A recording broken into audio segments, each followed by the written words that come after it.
बिस्मिल्लाहिर्रहमानिर्रहीम। 10th class lecture number 5 unit number 10 में आज हमारा टॉपिक है types of mechanical waves. Page number 8 पर आप लोग देख सकते हैं टाइप्स ऑफ मैकेनिकल वेव्स। ये टॉपिक है 10.4 यानी मैकेनिकल वेव्स की इकसाम। जो हमने मैकेनिकल वेव्स की टाइप्स थी, मैकेनिकल वेव्स और इलेक्ट्रोमैग्नेटिक वेव्स। अब हम पढ़ेंगे types of mechanical waves. Mechanical waves की दो इकसाम है, एक लॉन्गिट्यूडनल और एक ट्रांसवर्स वेव्स। इस पैराग्राफ को पढ़ते हैं, हमें समझ आ जाएगी कि इसकी कितनी इकसाम है।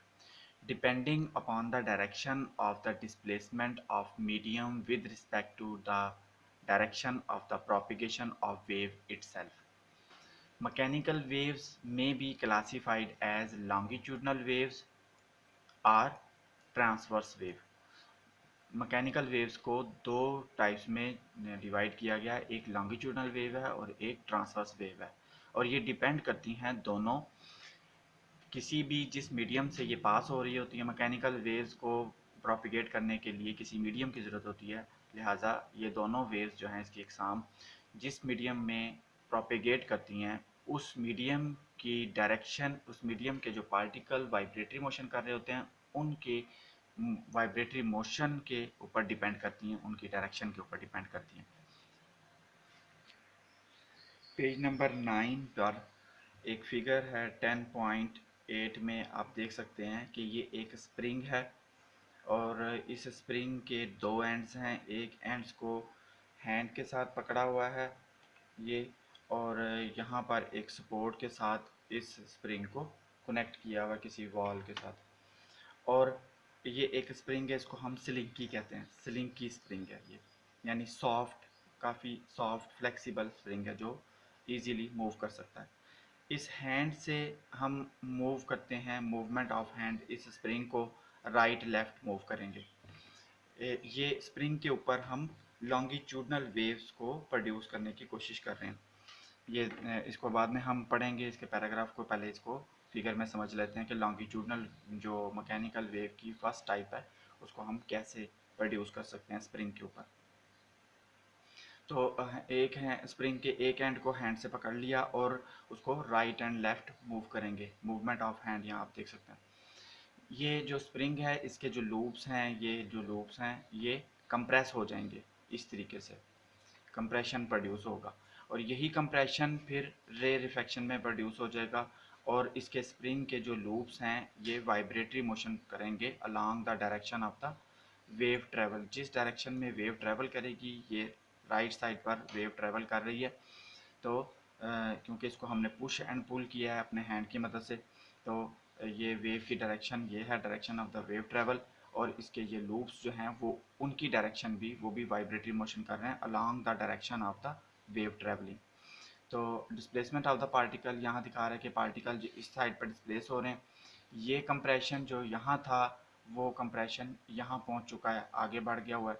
और फिर इसके बाद यही कंप्रेशन आप नीचे देखेंगे कि ये वाला फर्स्ट जो कंप्रेशन था वो लास्ट स्टेप में यहाँ आ चुका है। ये कंप्रेशन जो है वो एक लूप्स को मिला है एनर्जी के तौर पर, और वो एनर्जी जो है ट्रांसफ़र हो रही है। ये कंप्रेशन, यहाँ से कंप्रेशन जो है वो इस साइड पर आएगा तो ये रे रिफ्रैक्शन हो जाएगा और इसकी जगह पर लूप्स जो हैं वो एक्सपैंड हो जाएंगे, स्पेस अपार्ट हो जाएंगे, दूर दूर हो जाएंगे एक दूसरे से, तो इसको हम रे रिफ्रैक्शन कहेंगे। तो यहाँ फिगर में लास्ट वाले में देख सकते हैं हम कि यहाँ कंप्रेशन है, इसको हम continuously back and fourth move कर रहे हैं अपने हैंड से। तो ये कंप्रेशन और रे रिफ्रैक्शन, फिर उसके बाद कंप्रेशन और रे रिफ्रैक्शन प्रोड्यूस होते जाएंगे। इनकी जो कंप्रेशन और रे रिफ्रैक्शन की सीरीज़ होगी वो हमारे पास एक वेव की सूरत में बनेगी, जो यानी कि लॉन्गिट्यूडनल वेव्स उसको हम कह सकते हैं। और किसी भी दो कंप्रेशन या दो रे रिफ्रैक्शन के जो कंसेक्टिव हों, बिल तरतीब एक दूसरे के बाद आए हों, एक कंप्रेशन के बाद एक रे रिफ्रैक्शन आएगा और एक रे रिफ्रैक्शन के बाद दूसरा कंप्रेशन आएगा, तो इन दो कंप्रेशन के दरमियान जो लेंथ होगी उसको हम वेव लेंथ कहेंगे, उसको लैम्डा से शो करेंगे। तो ये आपको लॉन्गिट्यूडनल वेव्स की फिगर्स के ज़रिए समझाया गया। यहाँ कंप्रेशन, इस पैराग्राफ में कंप्रेशन और रे रिफ्रैक्शन की डेफिनेशन भी है, वो हम बाद में पढ़ते हैं।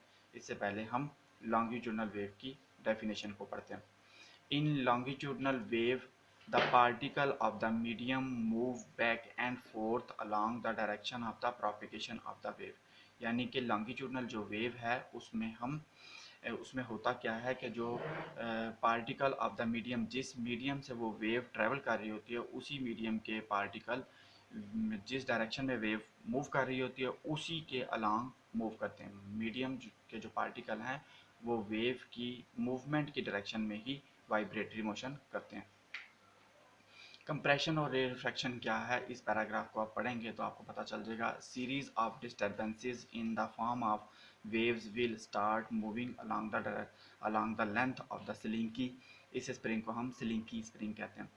Such a wave consist of the regions called compression। compression जो है वो लूप, स्प्रिंग के जो लूप्स हैं वो जब कंप्रेस हो जाते हैं, इकट्ठे हो जाते हैं, where the loops of the springs are close together, जहाँ जो है स्प्रिंग के लूप्स इकट्ठे हो जाते हैं। alternating with regions called rarefactions expansions where the loops are space apart।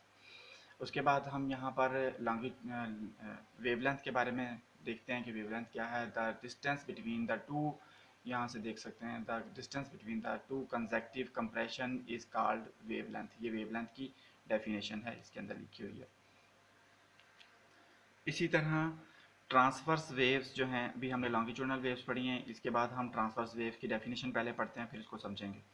Transverse wave भी स्लिंकी स्प्रिंग के ऊपर प्रोड्यूस की जा सकती है। ये एक स्प्रिंग है, स्लिंकी स्प्रिंग है, सॉफ्ट स्प्रिंग, इसको हम ट्रांसवर्स वेव इसके ऊपर प्रोड्यूस कर सकते हैं।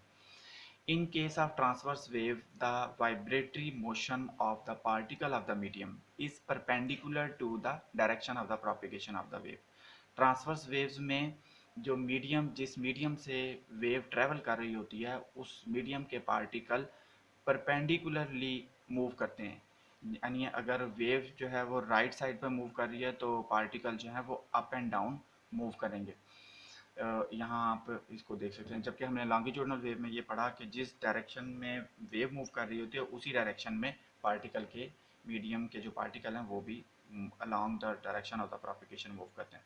जबकि ट्रांसवर्स वेव में particle of the medium wave की मूवमेंट की डायरेक्शन के परपेंडिकुलर मूव करते हैं। इस फिगर को समझते हैं।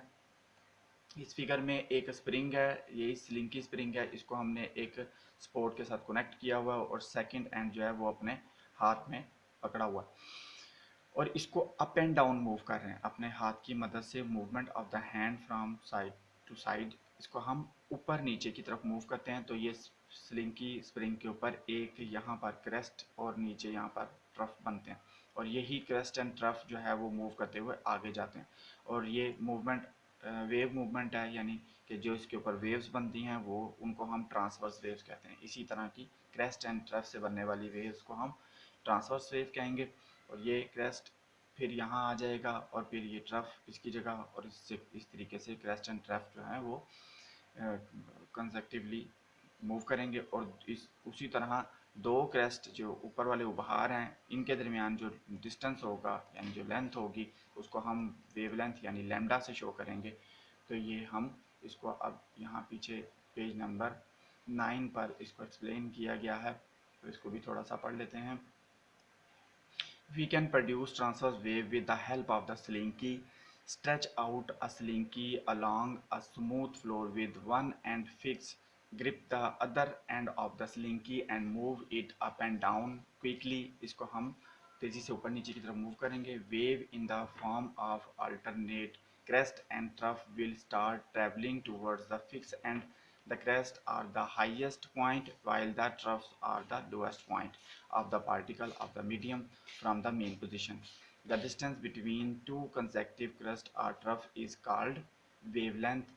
The crest and troughs move perpendicular to the direction of the wave। crest and trough जो है वो वेव की मूवमेंट के परपेंडिकुलर मूव करते हैं लॉन्गिट्यूडनल वेव्स के अंदर। तो ये हमारी टाइप्स ऑफ मैकेनिकल वेव्स थी, लॉन्गिट्यूडनल वेव्स और ट्रांसवर्स वेव्स, जिसको आपने फिगर के ज़रिए समझा। मुझे उम्मीद है कि आपको समझ आ चुकी होगी। आप इसको बुक के ऊपर से भी पढ़ें और इसको याद करने की कोशिश करें। अल्लाह हाफिज़।